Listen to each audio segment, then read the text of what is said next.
So here's what our window looks like. It's very blank right now. On the left side are interface elements that we can add to it, like buttons, sliders, text labels, date pickers, all kinds of cool things.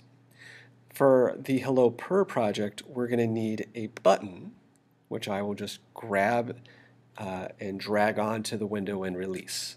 So here's my button. Some things about this button, I would actually like there to be the picture of the cat on this button so we can click on the cat. The way you're going to get a cat to show up on this button is on the right side you get all the information about that button, including what the image is, which is none right now. So if I click on it, I can upload a file, and I can choose that file to be the kitty picture. So you just have to select the file that you had just downloaded, and then hit OK.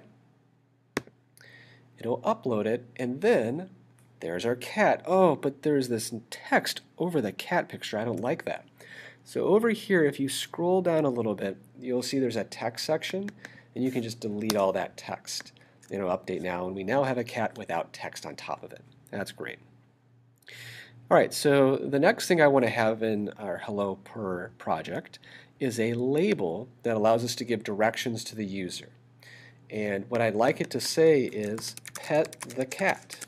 Or actually, I like pet the kitty better. Yay, it says pet the kitty. But it's really not big enough, so I'm going to change the font size to be size 36. Oh, much better. And it doesn't stand out enough, so I'm going to make it bold. I'm going to change the background color to be cyan, and I'm going to change the text color. Oh, what would be a good text color? Magenta. Oh, there we go. Now that's a Pet the Kitty app. All right, we're almost done with the interface. There's one more thing we need, and that's the sound effect. So I'm going to go down here under the media section, and you'll see there's a sound area. You want to drag that onto the window, anywhere really, and it'll pop up down here at the bottom, and it's a non-visible component because you can't see the sound. But we need to set what its source is going to be. Where is the sound going to be coming from? So click on the source area, and it's not coming from the picture. Click on Upload File, and now we're going to choose that other file we downloaded called meow.mp3. It'll take it a moment to upload it, and now we're going to have that as our source of our sound effect. So we are now done building the interface. You're more than welcome to play with any of the other settings that you would like.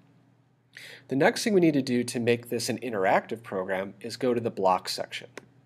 You'll see that under screen 1 there are 3 things that relate to the 3 items we added to the components window: the button, the label, and the sound.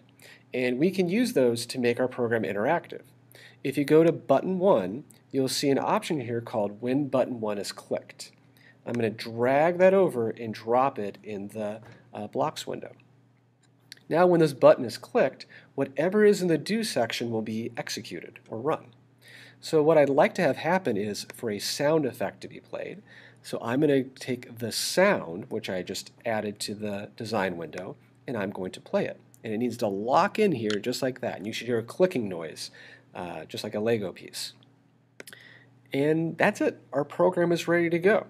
So now the only way to run it is one of 2 ways. One is if you have an Android device, you can actually get it to run on your Android device and in your hand and see what it does. To do that, you're going to have to go under the build settings and use the